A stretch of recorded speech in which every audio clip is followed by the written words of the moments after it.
And so why don't we go ahead and get started. My name is Scott Solberg, as most of you know, who've been on here before. I'm Vice President for Research with our Coalition for Career Development. Leo was a little under the weather and asked me to take the reins today, but Leo, did you have anything you wanted to just jump off and say, or any kind of blessing for today's session? I know you're starting to feel on the mend, so anything you'd like to say would be great. But you're on mute, Leo, so we'll have to infer. All right, we're not getting Leo off mute, so we'll follow on. So let's go. If you want to stop sharing, I'd like to introduce Sharon Gibbons, who's a member of our board for the Coalition for Career Development, which I think is her most important role.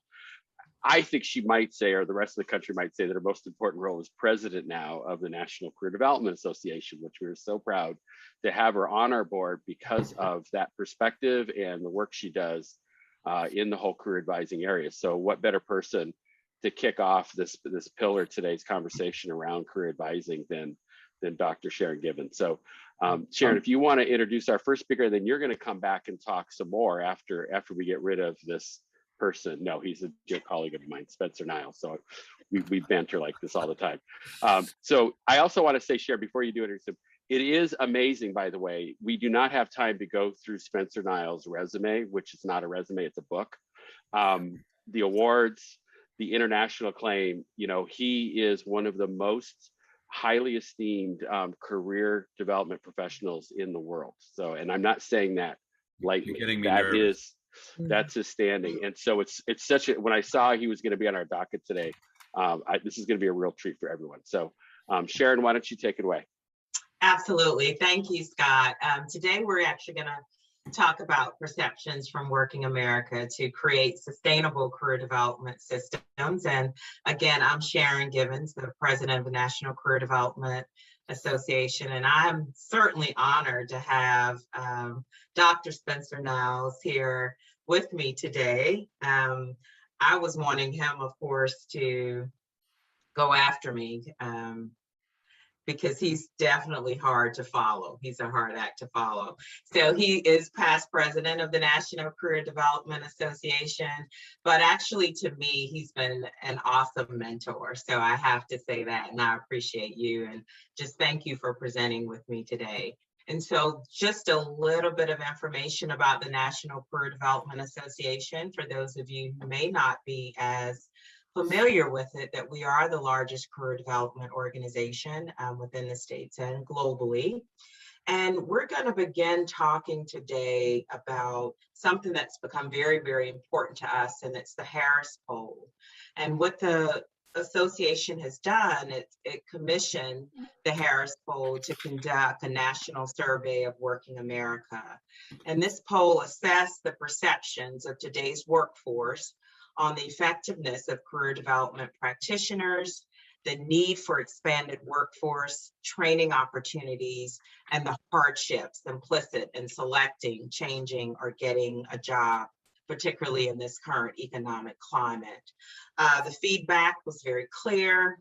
Career practitioners are a vital resource for the livelihood of our nation's workforce and are underutilized relative to their potential need and value.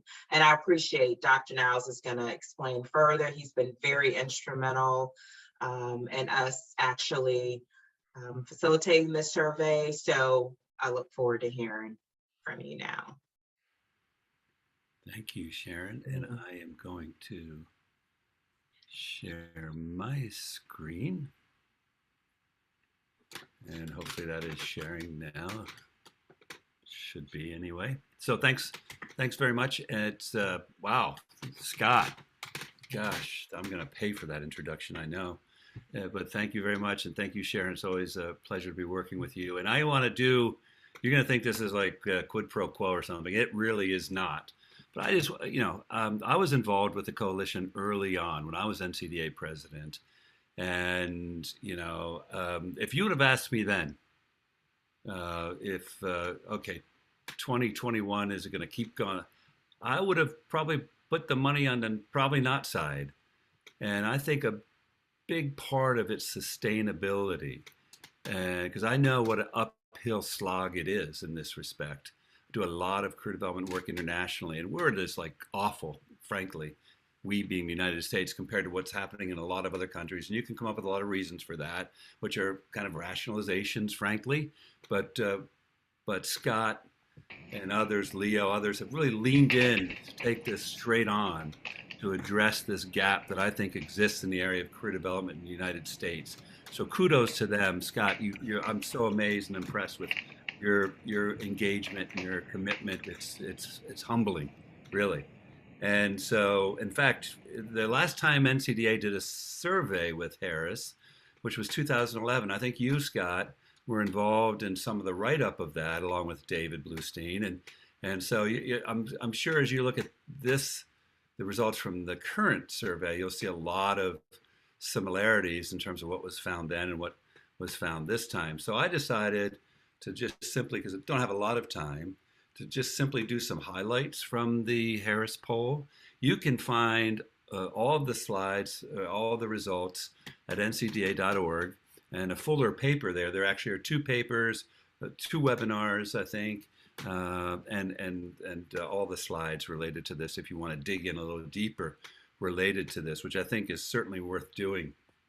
Just a bit about the methodology. So this was a survey that was conducted in the summer, the end of July, beginning of August, and it's a nationally representative sample of adult workers in the United States. And this is definitely, Sharon sort of alluded to this already, this is definitely, I think, a good news, bad news story.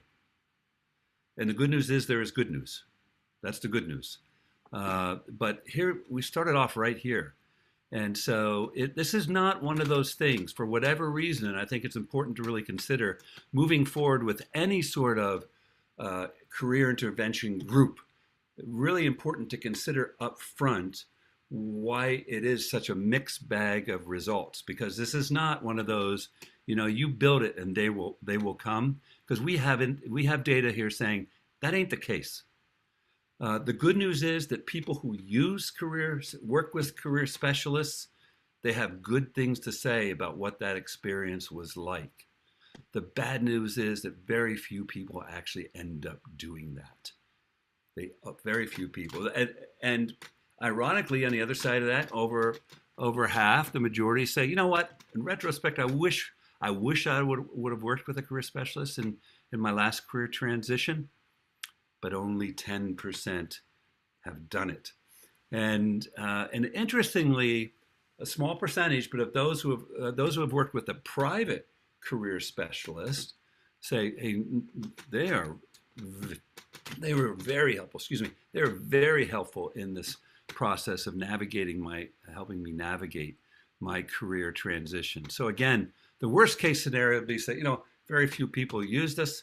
And of those who use this, it was lousy. That's not the situation. So there is reason for hope in terms of what's going on. We just got to figure out why it is what it is, because we know that a good percentage of folks have been influenced in their process by others. And if you look at this list of who is doing the influencing, right? We see that my friends, my associates. They played a role for a number of folks. The idea that I took what looked good. I took what was available, and sometimes that's a reality. That totally get that. For some people, parents and relatives, Uncle Joe really gave me some good advice on my next career move. To be a little bit facetious about it, but then down at the bottom. You see that, a career specialist was influential to me in making my next choice. So it's this theme that exists, and 30% said, I made a very intentional choice that reflected a plan that I was following. So all around, I think we can say there is lots of room for improvement in terms of how people are managing their career development. Then we say, well, okay, so of the job information that you have received, what or could receive, what what would be most helpful to you? And they said, information about the career planning process. And herein lies a bit of the rub, I think. The United States historically has gone through this process of, you know what, uh, in our country, you can be anything you want to be, which is not true, but you can be anything you want to be, and you'll figure it out. Just work hard, stay focused, and have goals, that kind of thing. And all those things are important. All those things are important, but there's a default in that as well. As the world of work becomes increasingly complex, we naively expect young people especially, but even adults, to figure it out. And young people, it's like, well, their parents or guardians will help. Some more senior person in their life will help. Well, that senior person, that parent or adult, they often don't know what to do either. We haven't really embedded in the educational system the teaching of a career planning process that students can learn and use throughout their lifetimes. And so we're sort of, I think, culpable in this as career practice. When I say we, I mean, but career practice, career development has been the focus of my life since about 19 something. And so academically since 1987. And so, I've been president of NCDA twice. And so I am saying that I think we have not done a good job in helping people realize, first, the importance of learning a career planning process that they can implement in their lives across their lifespan, and then integrating that into the educational system. I know as a faculty member at the University of Virginia, Penn State, and William and Mary, I have tried multiple times to reach out to my teacher education colleagues and say, any space for me to come in and talk a little bit about career development? More times than not, I get pushback on that. We don't have time. Teachers don't have time. They see a disconnect rather than a connect. They don't realize that young people who drop out of school physically at a particular age have psychologically dropped out of school at a much younger age, often because they see no connection between what I'm doing there and what I might do in my life in the future. And we've got to help bridge that gap. And I think teaching career planning process and doing some of the work that Scott in particular has been very involved with is really critical to help overcome this, I think, obstacle that exists not only for school age people, but adults themselves. And I think we're really kind of seeing that in these data, but also as a result of what's happened in the pandemic. When you say, well, to adults, what would you like to learn about related to world of work and your career and so forth? They say, well, I want to learn more about how to keep my job secure, how to make it secure. Well, again, not surprising given what everybody's been through. Work-life balance. How do I pull that one off? Right? That's important to me in terms of living a healthy life. I think people are increasingly realizing that it also means other life roles in which one participates, helping people understand how to structure the basic roles of living into a life that they find satisfying and productive is a huge challenge for most of us. And yet in our educational system, K through 16, we ignore it. We simply largely ignore it. So it'll happen somehow, I guess, is the default. We know that there's something that people are paying a little bit more attention to, and that is the impact of globalization. And a good percentage of folks say, it's gonna change my work experience. I'm gonna have to learn new skills. I'm gonna have to adjust to emerging technology. It's gonna be more competitive to me. I'm gonna have to engage in lifelong learning to be able to cope with this effectively. There are a lot of challenges that more and more people are paying attention to. And my sense is, folks, that should drive them to career practitioners, hopefully. hopefully. You know, there's a percentage, 25%, so a quarter of those in the workforce say, you know, I would like to get some services from a career professional. I'd like to get some career assistance. And a good percentage say, well, that's going to probably look like my going online and using a career website. And there again is that old, then right after is that career specialist, otherwise known as friend or neighbor. And so, uh, you know, again, you know, we're just not, I don't think, and we've got to be, I think we have to be able to turn a yes but, and obviously my orientation so far has been yes but rather than yes and. We've got to be able to turn the yes but, yeah, people find it useful, but not many people are using them, to yes and, yes, and here are some ways, some solutions, some strategies that we can come up with to increase the presence of career professionals in people's lives. So this isn't going to subside. Many people, most people are saying, you know what, I'm either in or about to launch into a career transition, right? I'm either in or about to launch into a career transition.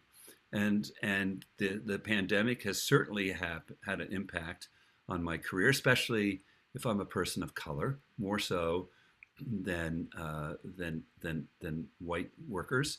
And you know, disparities become more despairing when something like a pandemic happens. And so so how do we help people make this connection between this underlying sense of, you know, I need some career assistance, and yet I'm not accessing it. So just a couple summary slides, and that is that you know, these highlights, and I think that, you know, this is where we are. This is the current status, I think, for many workers in the United States, and there are challenges for those of us engaged in providing career services that I think need to be addressed, can't be ignored. We've done a great job at ignoring them. Need to be addressed in terms of moving forward in a way that's really going to be make a difference. I think those involved in career services, we have a marketing and PR problem. You're more likely to see the term career counseling in a Far Side cartoon than you are in testimony and legislative testimony. That's a problem. That's a problem. And there's an image and marketing problem related to career services. Yet again, of those small percentage of people that take advantage of career practitioners' expertise, they say that was helpful. And again, so many people are saying, and moving forward, I could see where that might be helpful and I might need to do that. How do we engage those people in getting access to, there's an access question to career services. And that's this next point that and Scott knows this because he's been involved with this along with me. When you look at public policy around the world related to career development, we lag so far behind as a nation. And so career services professionals need to see as part of their role engaging in advocacy, public policy, social justice work to impact access and to influence diversity and equity. And those are all part of, I think, what the job of a career services professional is. And so I think until we see it as such, I think we're going to be encountering this unlevel playing field time and time again. And of course, within that is the need for intentional and systematic development, creation, and dissemination of effectiveness data. You know, it is there. People are saying, you know, when I do this, positive things happen. The data are there for us to begin to generate and to disseminate. And we have to see that also as part of what we're about. And then finally, and this will be the end of my grumpy old man, you know, I blame it on the COVID piece here. And that is that we have simply, I think part of this issue of confusion on the part of the consumer, this lack of access, can connect to, in part, can connect to the fact that career services professionals are incredibly sloppy in their language, yet we work in a verbal profession. Words matter.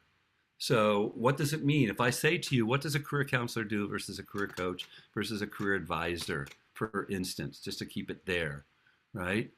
Most people couldn't tell me. I remember I talked to somebody who had trained thousands of people as a career coach, thousands of people. He was actually bragging about it at a meeting. And I asked him the question, how would you define career coaching? He said, well, I can't really define it. And I thought, my God, that's a problem. So our language is a problem. The public has no idea what you mean by career advisor. I guarantee you. Same with career counselor.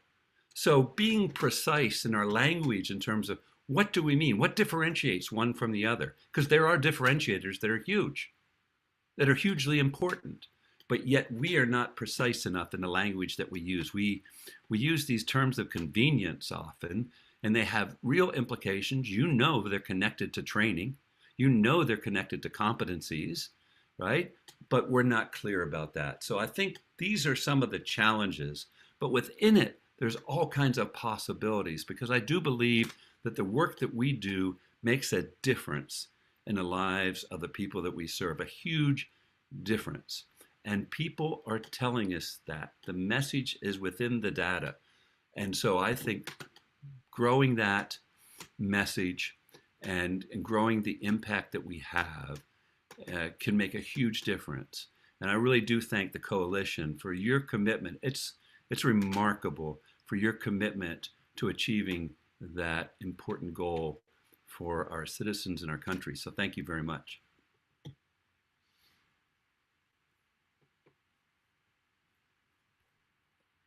Fantastic. Thank you, Spencer. That was really great. Lots of amazing comments Thanks, going on. Good conversation, and really appreciate it. And Sharon, we're going to transfer right over to you, I believe.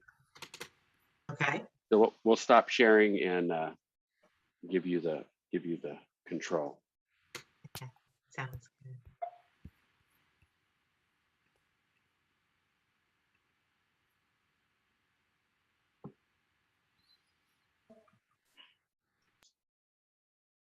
Okay.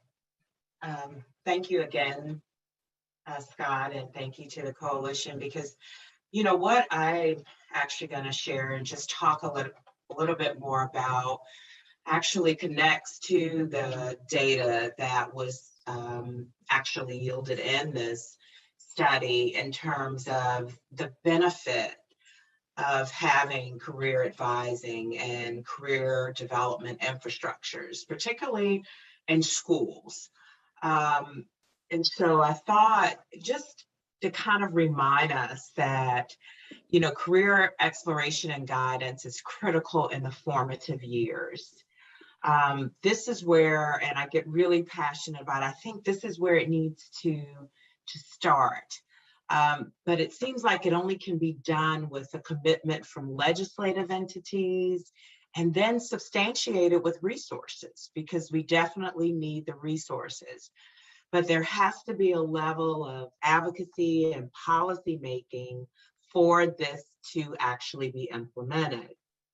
And I wanted to showcase actually first my home state, and this is one of the things that I'm very proud of in our state, and we were actually the first ones to implement this legislation beginning in 2005, and since then it's been committed that we would have a career specialist in all of our middle and high schools. And they would actually possess a bachelor's degree and have formal training, which I'll talk about in just a bit. Right now, we actually have 750 career specialists in our schools, and these individuals are actually paid with funding from the state, and this is 750 and 450 schools. So in some schools, we actually have more than one person that's dedicated to provide career development services. The other thing that we did is decided to provide school counselors with additional career development training. We know that they have many tasks, but at least they will have additional training so that they can focus even more on career development services with students. So what is that role of the career specialist? And that would be to coordinate and present career development, professional development, quality career development services, but more importantly, career advising, to have that opportunity, particularly one-on-one or small groups, to share information regarding career development and their future. So they also support career exploration, career inventories. And in South Carolina, they also assist with what we have as the individual graduation plan. And this is critical because they are, as they're going through their course study, and they're connecting their career planning to what their course interest is within school and then post-secondary as well. And North Carolina has a great infrastructure as well. They have career development coordinators. They support the career and tech ed community in that state. And North Carolina actually is focused on middle and high school, or primarily high schools. One of the interesting things I'll say in comparison with South Carolina, within the last 3 years, we now have professionals, career specialists in our elementary schools, which has made a big difference. I just don't think it's ever too young to start this work. Then I want to highlight South Dakota is another state now that has actual legislation for career advisors in their schools. And of course, again, they're looking to do guidance activities. They're looking at doing career assessments, providing career information, of course, and then career exploration. And in South Dakota, they're actually in the 7th through 12th grade. So it may vary in the details regarding the grade levels, but the whole premise of this is making the investment, actually advocating, getting legislation to actually solidify this and provide some continuity to students all over the state. And I always think about what if we could do this, of course, and I know we are working all over the country. If we had dedicated individuals that were working with these students on a consistent basis to provide career advising. So what are the benefits? Because that's what's important. Of course, it brings about a level of collaboration that many schools may not have when we're working with the parent, the student, the counselor, and other individuals. It certainly increases career awareness and exploration opportunities in K through 12. It increases awareness of students' interests and also their aptitude. It increases opportunities for informed goal setting, and it gives the student an opportunity to have some clarifications very, very early in life, which I think can avoid a lot of mistakes in the future. It can avoid actually some unwanted investments. So that is, I think, a great benefit in itself. It increases the relevance of the coursework that they're engaged in, and then awareness of pathways leading to compatibility and success. And so when we think about compatibility with their interests, compatibility with their aptitude as well. So what are some results, some outcomes actually from this? Students have greater exposure to various careers, maybe some career interests or careers that they didn't have prior knowledge to. One of the things we pushed in our state is students are now career and college ready. And one of the main reasons that this came about in South Carolina is they started looking at as well, connecting it to post-secondary, the number of people that go to college, they have no idea what they want to do, and then the number that actually remain in college. So many students, because of the career advising and the exposure that they have received regarding careers, they select a major prior to going to college and certainly are more likely to graduate, which ultimately helps us to build a strong and economic workforce. We understand that preparation is the key for all 3 states that I listed. The roles that they have as career specialists, career advisors, they have to go through training. And the training that they actually go through is the Facilitating Career Development Program, which is our flagship program at the National Career Development Association. And also many of them have received, are also working toward their certified school career development advisor credential as well, which is an additional curriculum that we have to teach individuals how to engage with businesses, connect career opportunities to students, and they can receive a credential as well. Thank you. Scott, any questions about any of the information that I've shared or about the infrastructures that I've talked about? This is great. Are there any questions that people have? I know that Professor Niles had to leave, I believe. So, but if there's any questions from his presentation, Dr. Gibbons might be able to respond as well. But yes, Michelle? Well, thank you. I just had a quick question. I know that, quite honestly, marketing is one of the issues. We require the career development facilitator training, and our superintendent has a goal of having one person trained in career development facilitation in every school K through 12 throughout our state. We're at about 25%, 25 to 30% of our schools have that K through 12. But I think that there's a real need to market. And I think I did not know anything about NCDA until I came into the role as a state CT director.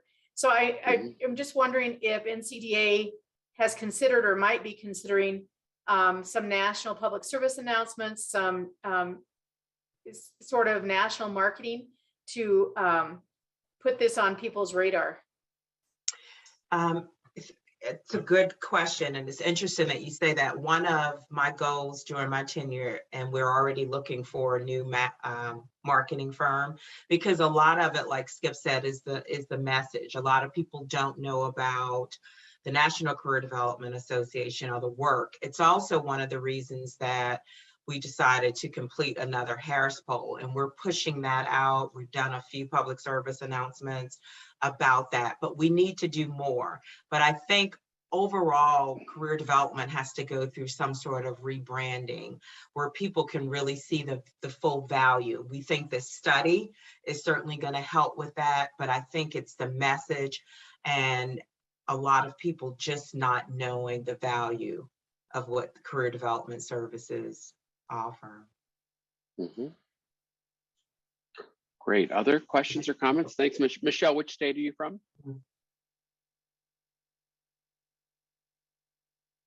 I'm from Wyoming. Wyoming, Okay, that's great. good to know. Okay. And so, Michelle, I'm just curious, your plan in that district, this is just district-wide, but not statewide. Is that correct?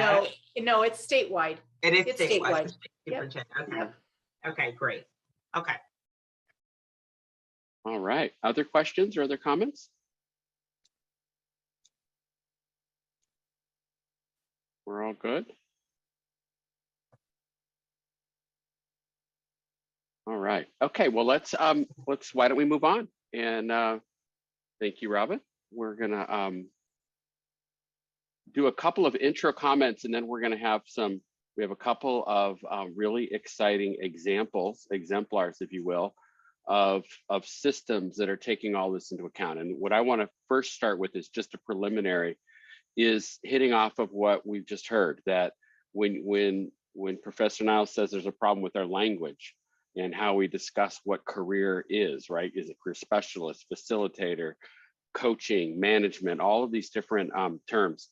There's also, and I know that we have the career development facilitator, and we have this now, you know, a school counseling kind of advisor level support for career development, which is all really critical. Where we want to continue thinking, I believe, as just a thought, is what are the specific skills and level of training that we need to do this work well? And I'm this particular graphic you're looking at is from the European Union. So they have what they call a NICE academy. It's a group around Europe that has put together a plan, if you will, for the kinds of roles that these various career professionals play, and then are trying to very specifically talk about the skills that they need to learn in order to play out those roles quite well. And I don't know that we've done that, Sharon, yet in the United States fully in that way. So if you want to do the next slide, Robin. So this is sort of the roles that they've aligned, and this, again, this is the European Union, and we can certainly mess around a little bit with the languaging if we wanted to have different titles.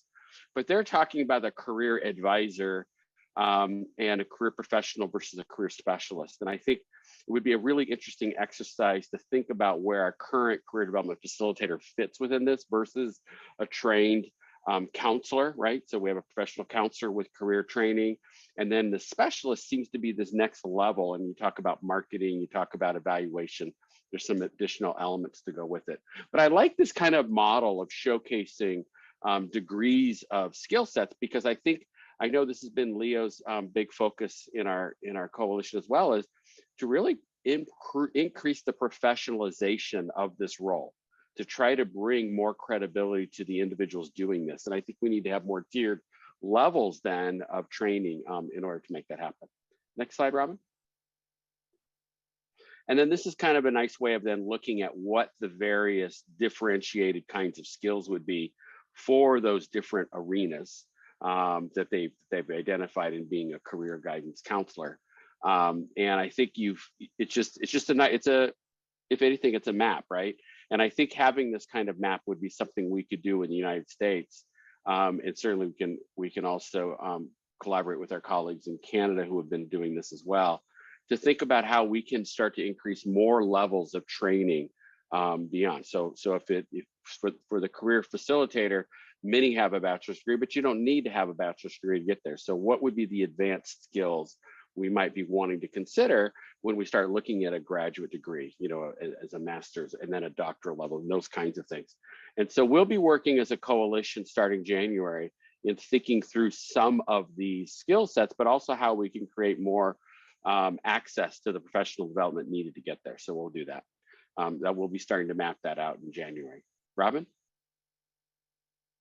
And so just a couple of key points though also, and one of our colleagues from Latvia was asking how connected we are to some of the OECD work that's going on, and here's one of their reports.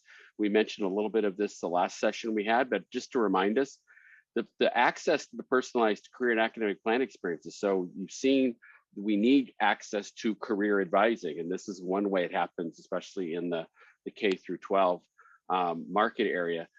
It's having an impact in terms of earnings, future earnings going up 11%, but more importantly, earnings going up 17% if they're students with disabilities or individuals of color from low-income families. So we've got some really good data showcasing the investment that's there, and as we heard, Sharon, right, we got to figure out how to market this kind of stuff out. It is all about marketing, Michelle, as you mentioned. Next slide. And I think I just have one, I have just a couple more, and then we'll get over to the next set of conversations. What's really important and what gets exciting is these ideas of conversations and having meaningful conversations about your future life and opportunities is one of the more powerful elements of this whole process. Having the conversations with employers, conversations with educators, with our families, things like that. So we want to keep focusing on that as we think about the programs that we're looking at. Next one. And then what West, it didn't come in. I'm sorry. I thought I had one more slide. I just wanted to say West Ed also did a really nice activity showing that when we do the personalized career and academic plans through the through all of the middle and high school, and then we're going to talk today about that moving into higher education and what career advising looks like in the higher ed. As we continue in doing that, that has a tremendous effect on their future engagement in higher education. It walks them right into the higher education pathway, which is exciting. So with that, I'm very excited. We've got some great conversations today on the higher ed, and we focused a lot in the last sessions in the K-12 area. Even today, starting, as Sharon was saying, with early childhood, which I can't wait to talk more about at some point. We've got some really good, exciting practices there. But we also know we've got to start getting involved in what's happening as we bring this up into the higher education. And one of the challenges we've had is finding organizations at the higher ed level that are fully embracing these areas of what we're talking about. And we've got them. We've got them today. We've got some great examples, and want to thank Leo Reddy and Peggy for connecting us with John Swallow from Carthage College. This is it's a great honor, John, to have you on today. And you're going to be talking about this Aspire program.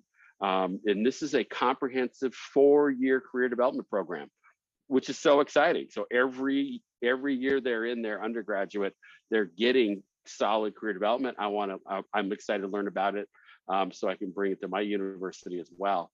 And so if you want to come on, John, come off the mute and say hello. And I've got a few questions for you, but maybe you could just start by just, give us a little bit of background and context on the Aspire program and just introduce yourself a little bit.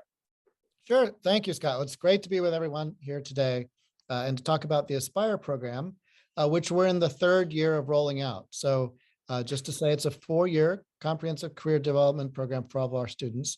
And so we're kind of building it as we go. And we got off on this in 2017 after a survey of, this won't surprise anyone on this call, of students and families about what they were looking for with regard to career development. And also by surveying our own alumni about what they wished they had while they were at Carthage. And so that survey and fundraising led to a $15 million gift, and then frankly ongoing fundraising from friends and donors of Carthage to a program that we think of it as auto-enrolling all the students. Everybody's enrolled and there are activities for everybody to do. So rather than thinking of it as a requirement that somebody has to do this one thing at one time, we envision it as an ongoing exploration. And we use some software called Suitable to have all these little bits that they can add along the way to meet the stages of the program. So let me tell you a little bit about that. So we want that at least twice over the course of the 4 years, students really do document their interest, values, and their skills. We want that over the course of the 4 years, students have at least 2 experiential learning opportunities, could be internships or something else. We want that all students participate in activities that build 2 out of 3 things: creativity, an entrepreneurial mindset, and leadership. And then we also want to hold ourselves accountable that the students that do those things really do report after they graduate, that they believe that Carthage helped them along the way. So the mechanism for following all the various activities that either our own Office of Career Development would offer, or, and this is important, could be included in lots of classes and still count, is a program that we call the My Aspire program. And again, that's with the technology of Suitable. And so there are many touch points along the way for students to ask themselves, am I doing anything with regard to the goals here? And we begin this from the moment they even pre-register, even before they start the first semester, when they're finishing up their enrollment process and pre-registering for classes for the fall of the first year. That's when Aspire starts, and that's when they hear about it. So we say that that's from day 1. So that's been an overview. I've been very excited about it. It certainly has affected our enrollment, and I would say the success of our students.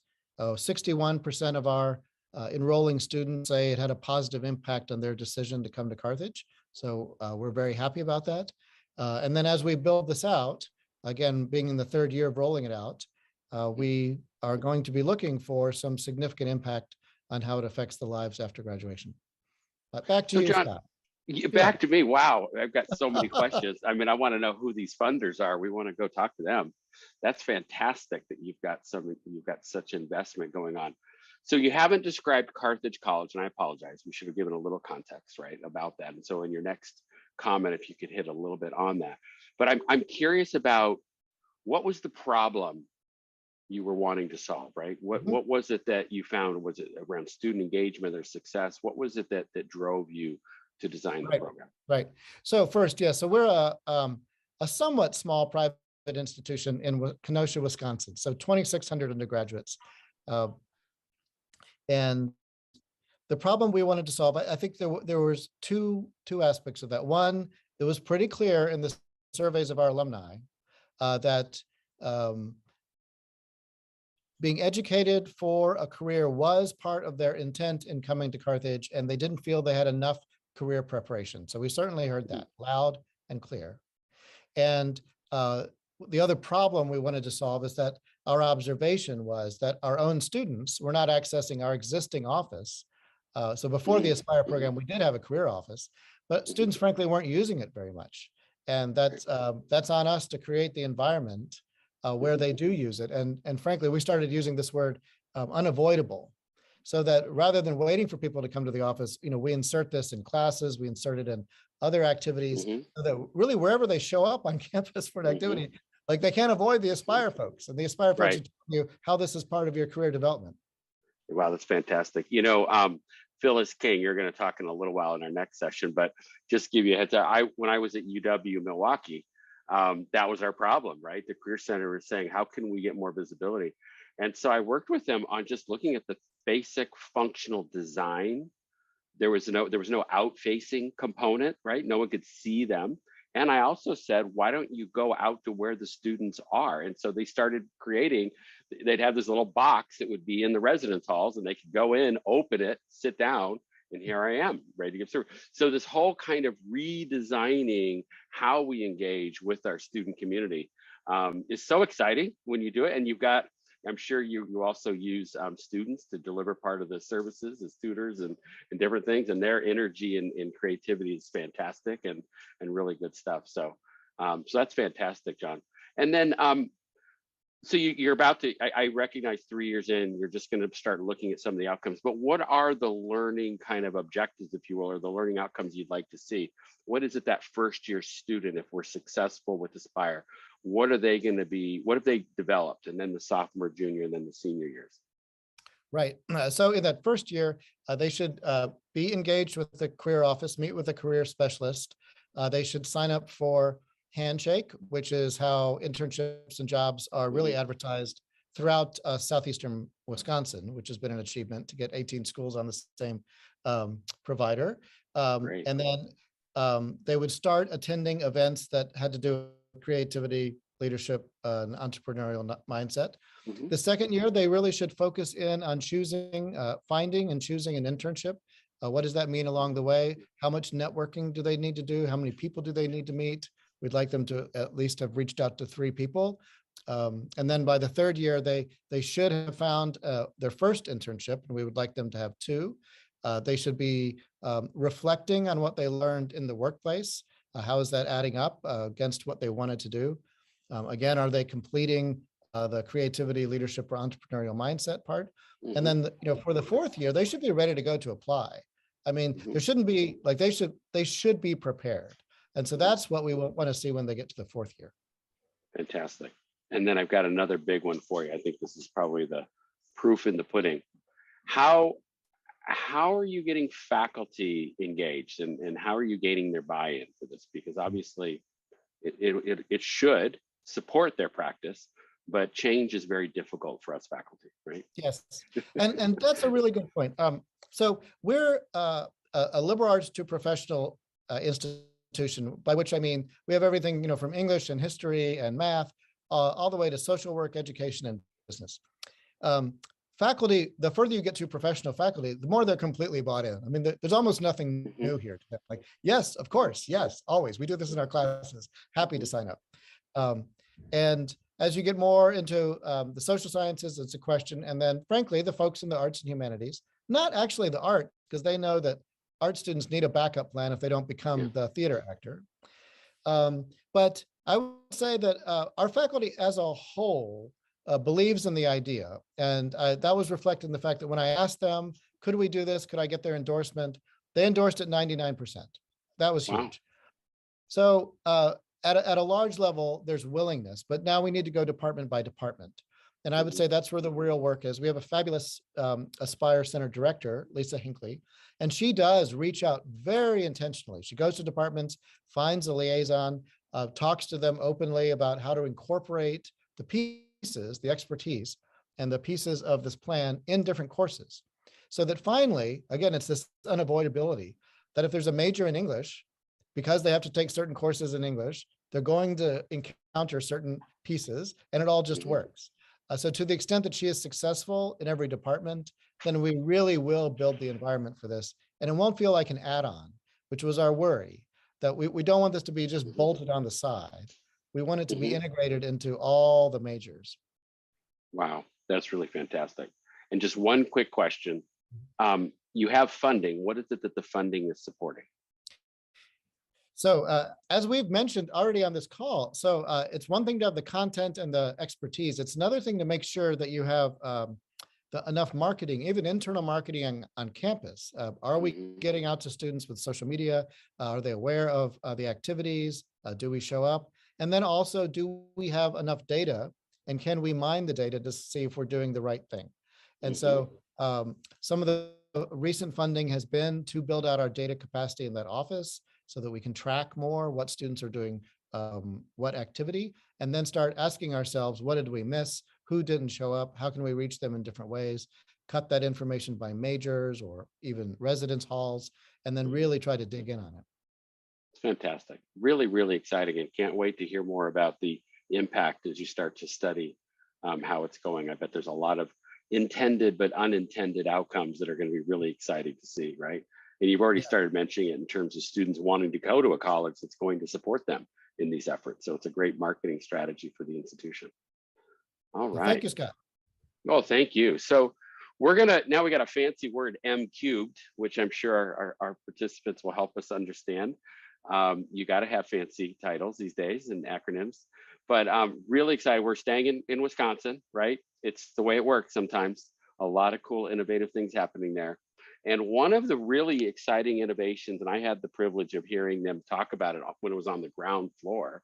And I think, Dr. King, you were at the session when we had the academic and career plan where it was first being rolled out, this relationship between the Milwaukee Public Schools, the Milwaukee Area Technical College, and the University of Wisconsin-Milwaukee. And then to basically come back and hear how it's going and that it's been going that strong is really exciting.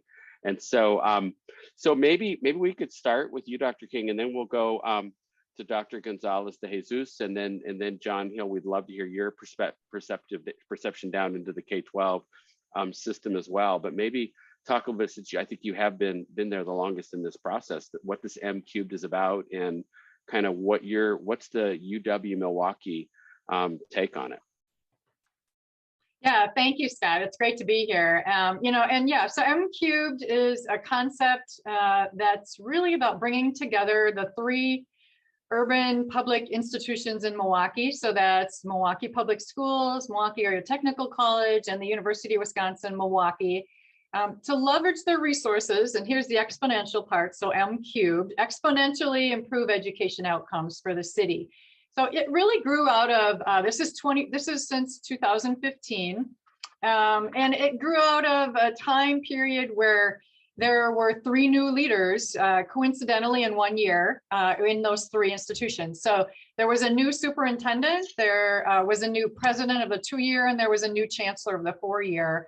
And so, they got together as they started talking and meeting and saying, well, we're all doing this together. We're in education.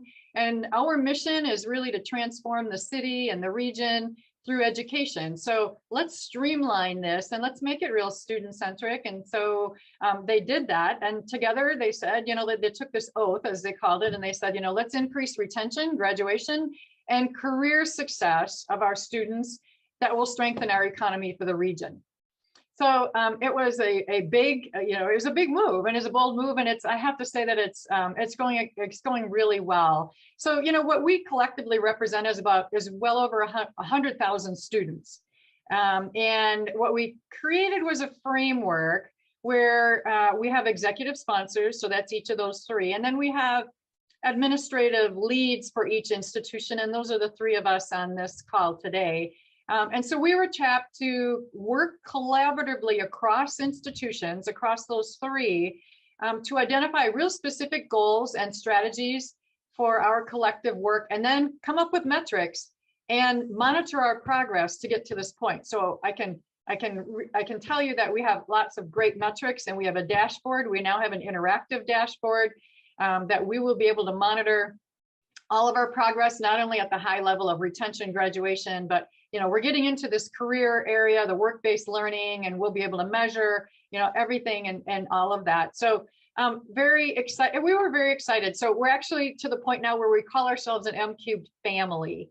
We've gotten so close. And I have to say that really makes a difference. When you know each other so well, you know who to go to for what, when, and we also know how to work together, and we work in each other's space, and it's all for the benefit really of the students. So we started with this framework structure of 5 goals overall, and one of them was let's raise aspirations and college readiness for our students. So when we first started that, we talked about FAFSA completion, and we talked about ACP, and we talked about how are we going to get these students from high school to college, or even thinking about post-secondary education. So together, UWM, MATC, went into with MPS in this together and said, let's all raise FAFSA completion rates. And so we came up with campaigns around this and academic and career planning to really significantly increase the rate by which students could complete their financial aid applications and so forth. And because a lot of our students are first generation students, and so they didn't really have the means or the know-how to do all this. I should also say with Wisconsin, this was a critical step to form M-Cube, because there is no K-16 statewide education office for us, or even a consolidated state higher education office. There's a superintendent of public instruction for our K-12 system. Then there's the Wisconsin Technical College system. And then there's the University of Wisconsin system. So we really had 3 different operating systems that are supposed to come together and, and streamline everything that we do for the benefit of the students, and put out, these students that have that experience. So, there's institutional barriers, there's more than that. And so to be able to streamline that whole process is why we did this, and we can say that it's working. And it does involve over 150 of us, of leaders here to do this. So between the 3 institutions, we have a framework, we have teams, and as I mentioned earlier, we had 5 goals. We've known each other so well now, and have now coalesced and consolidated and learned from our experiences enough to come up with 3 major goals. But when we first started out, we said we need to get these students thinking about post-secondary education and how to do that. So that's that readiness and ACP and thinking about curriculum alignment. And then we had that second goal was really involving families. So parent education. So we adopted a parent institute where in 2016, we adopted the PEAK, which is the Parent Institute for Quality Education, which we rolled out for our M-Cubed families and implemented eventually in all 26 of the Milwaukee Public High Schools, where we offered that institute, and for 9th and 10th grade students and their parents, and have well over 1,000 parents, educated, or at least knowing, what M-Cubed is and what post-secondary education could mean. And then the third one was around curriculum alignment. So we said, how can we start to integrate our curriculum, and how can we share our pedagogy? So what was really amazing the first time we all met was actually we brought math, English, and science. So we took those 3 disciplines, math, English, and science, and our faculty and our teachers from all three institutions, well over 400 people, were in one room, and we had a keynote, and then we had breakout sessions according to those disciplines to really learn from each other and to say, you know, what pedagogy is most effective for teaching math. And if they come out of high school learning one way math, and then they don't know how to, then we flip that, and so it's a different experience. But what if we made it one experience? And what if we did a handoff? And what if we did a seamless handoff? What if actually we co-taught, which we're at now, teaching courses, so that those students don't miss anything, and actually we're more integrated in our curriculum. So we know that, you know, research says that curriculum alignment shows a real strong correlation to student achievement. And that's what we're seeing, is students are also feeling more confident that they can learn some of this. And then 4 was about, you know, getting into dual enrollment. And I'll say we've come a long way with that. And we'll talk more about that, but aligning our curriculum, now getting into dual enrollment, college connections, and then all along the way is the student voice. We've incorporated the student voice in terms of what do they need, what are they experiencing, doing focus groups, and so forth. So today, so what is this, 5 years, 6 years later, we have a lot of metrics and real positive. We've increased retention rates, graduation rates, FAFSA rates, those types of things. We do have a lot of work to do, but our 3 goals right now are to connect learning, which is ACP and curriculum alignment between our 3 institutions, and then successful transitions. And that means getting from high school to college or to post-secondary. And sometimes there's that summer period of, you know, we term that summer melt, but summer, you know, what do we do? How do we make that transition happen? And that's where we've done a lot with programming and real structured programming to make some of that happen, as well as educating. We've continued to retain the best practices. So that's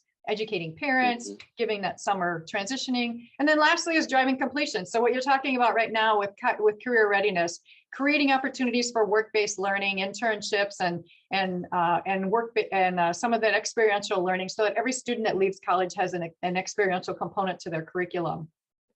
Wow. Oh my goodness. So, you know, when we talk about curricular alignment, I've never heard talking about it from 3 different levels of institutions, between, you know, John, what you're doing at the K-12 into the Milwaukee Area Technical College, as well as into a 4-year university. This is amazing as a coordination. And so I just want to keep moving in the conversation. Dr. Gonzalez de Jesus, I also had a great opportunity to work with your staff at MATC for many years on a lot of these kinds of issues, and found that you had such an amazing roll up the sleeves and getting to work group. You give us a small context so people like recognize the size of what we're talking about, of what you're dealing with and the numbers of students and activities. But what I'm really hoping you can talk about is, what has your experience been like in coordinating with this? It sounds phenomenal, but it's complicated. So we'd just love to hear your experiences on that. Absolutely. Well, first of all, I want to thank you for the opportunity you've given us to talk about MCubed and the impact that it has had in our communities, and specifically our communities of students of color. I would have to say, just to give you the context of where I'm coming from, I've been at the institution at MATC for about a year now. So I continue to learn about MCubed and the great work that has been done in the last few years.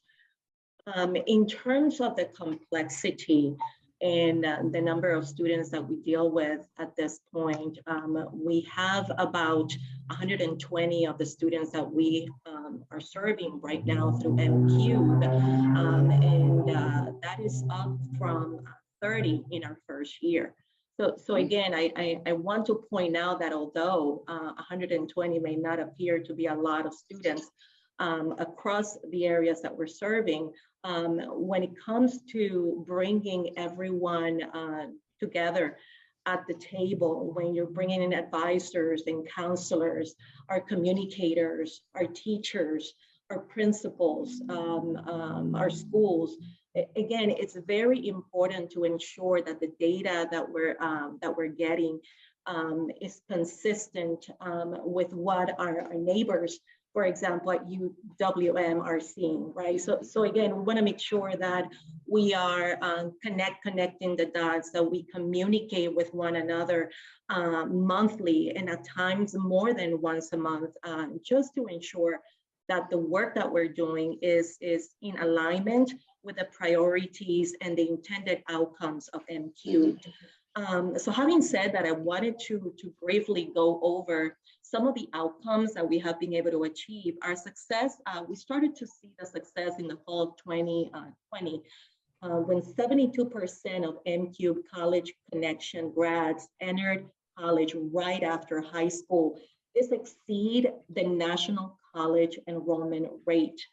College Connections, the students from there, they enter the college with as many as 21 college credits each. Now this saved approximately $750,000 in college costs over the last 3 years. So again, so we're seeing that we are impacting our students from an equity standpoint, whereas the students have the opportunity to have college and career advisement and counseling.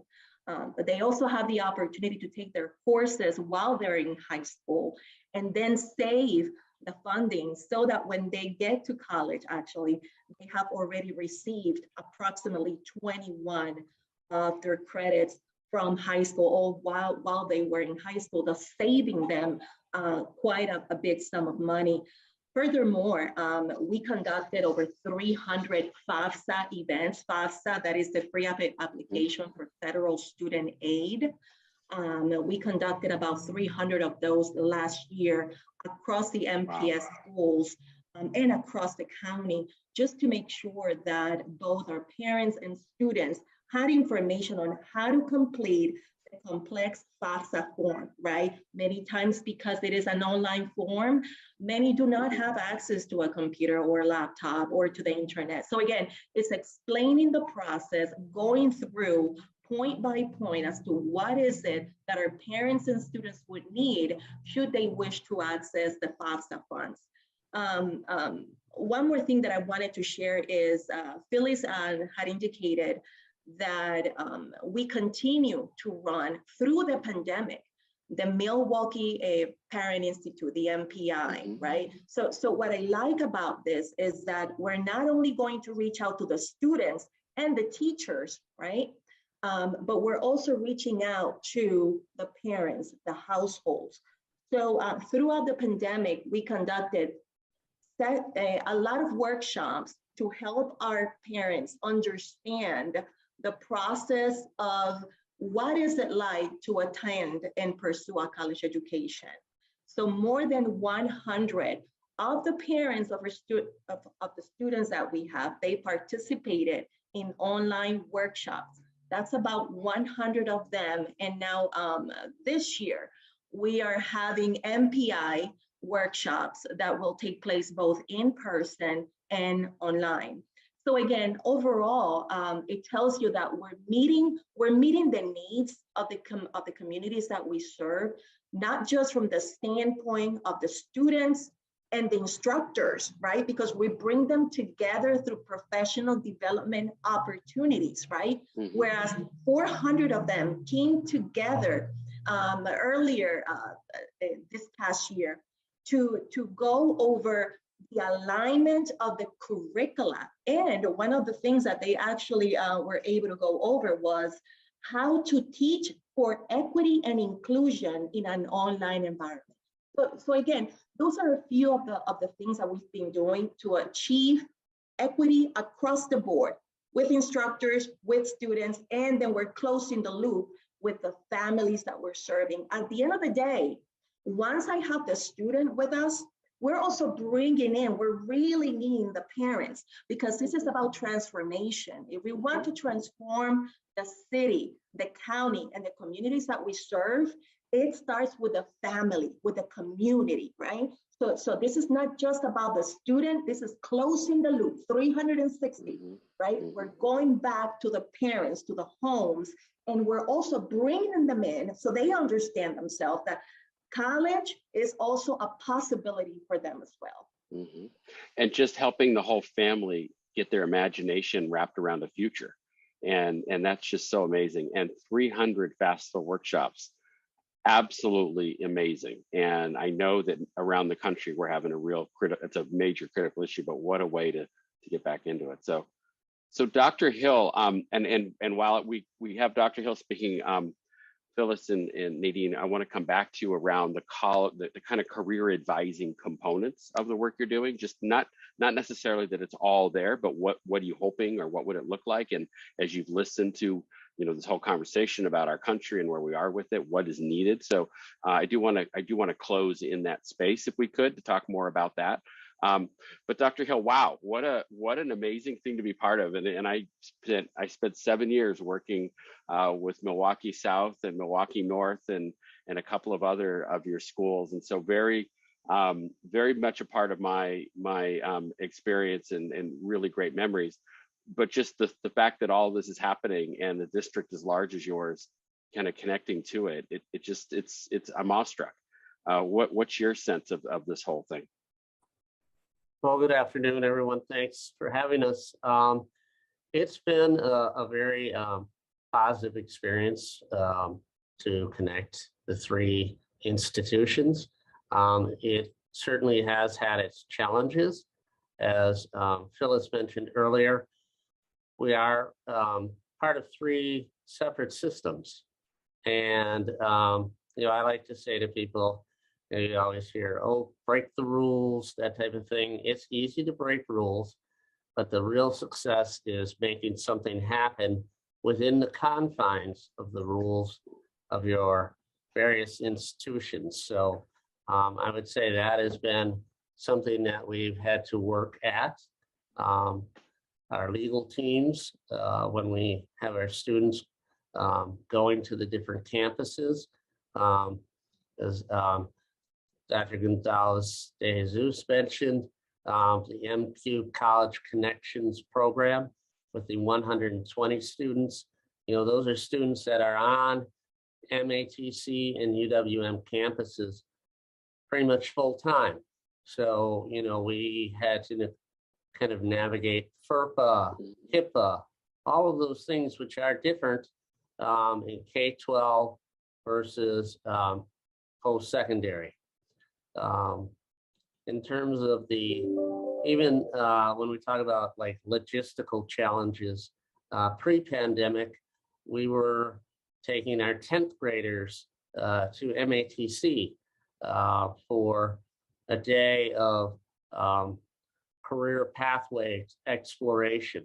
So imagine moving 1,000 plus 10th graders on one day to multiple campuses so they can engage in these activities. In UWM, we're taking our 9th graders pre-pandemic for campus information and learning about college life and what that would be like for the students. So it does require quite a bit of coordination. And, as Dr. King alluded to, we now really know each other so well. We're able to have very honest conversations, which we can discuss the uncomfortable with each other to try to problem solve, which is, when you get to that point, it really helps. And then you can start to see movement. So I remember early on, we talked about our academic and career planning and the software that we used. And UWM and MATC adopted that same software to help bring continuity.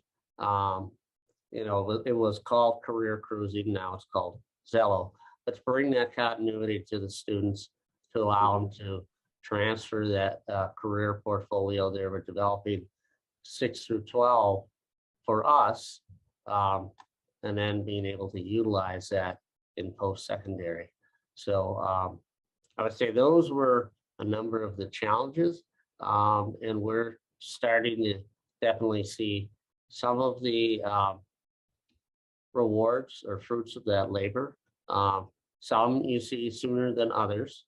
Clearly, the students that take part in our MCube College Connections, that's a 1 or 2 year program. We see those results much quicker than we will with the curriculum alignment or maybe the parent institutes, but they all are equally valuable and important. And I guess I would say the other obvious challenge, of course, is funding with all of this. All this work does take funds. In some cases, certain institutions have to bear a larger share of the cost. Unfortunately, Wisconsin is not as forward as, say, North Carolina when it comes to dual enrollment. So, you know, there are those tuition costs that we have to address, things of that nature. So. Wow, thank you. So one quick question, and then we want to get start moving into the career kind of advising part of this process. How has this work supported your district engagement in that ACP, which we, in our language for the Coalition for Career Development, we call it personalized career and academic plans, but in Wisconsin, you call it academic and career plans. Has it facilitated more deeper engagement for the district? Yes, it really has elevated the profile of our academic career planning. We were one of the pilot districts in the state when Robin was leading that. And, you know, a large district, and as was mentioned earlier, time, we're always competing for time. You know, content people don't want to give up that time for necessarily career exploration, but having it be part of this MCube effort has elevated the profile and is helping us move or kind of take the next evolutionary step to where we really can start to integrate it into our academic courses in K-12. Fantastic.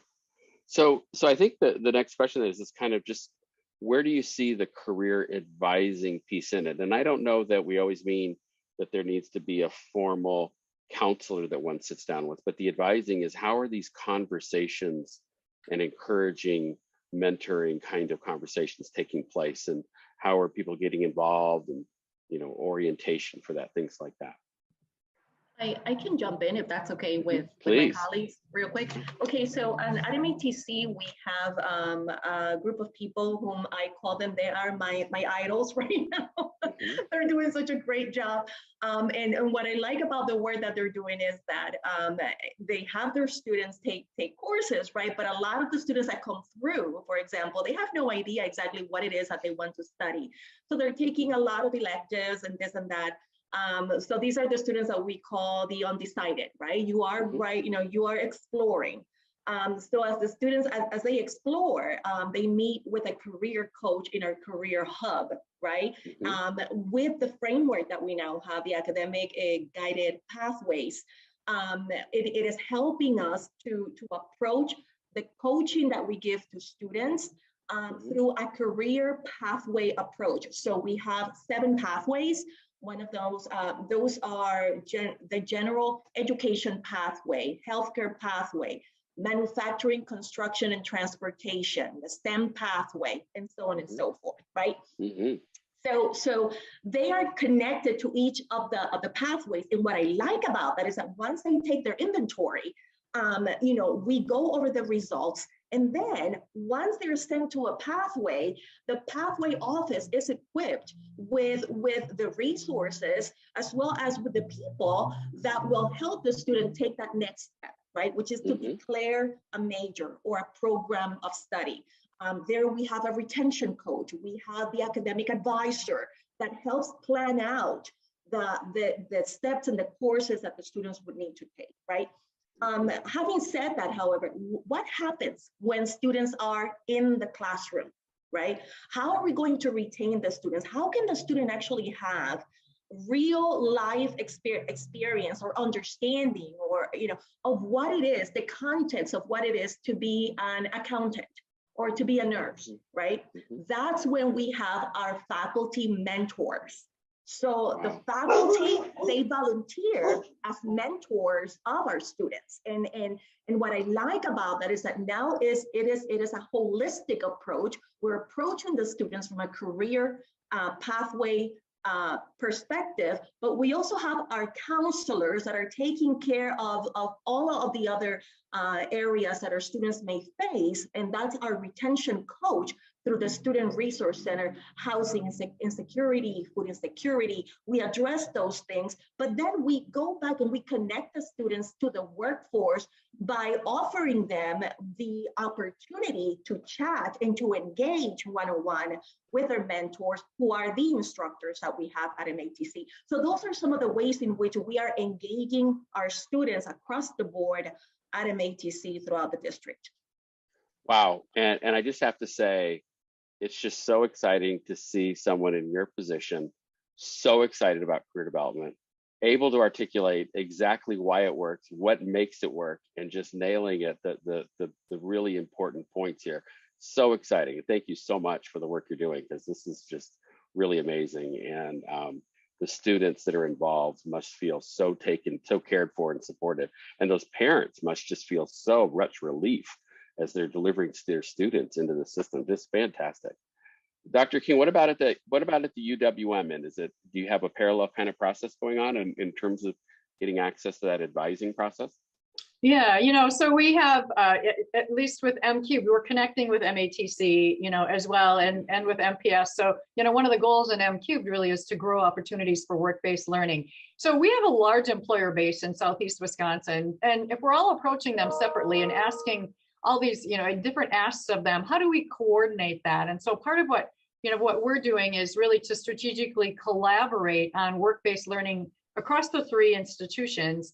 And part of that really is what is the shared ask? What's the together ask? And so we're sharing our employer partners. So for example, we have a very large healthcare organization in Southeast Wisconsin.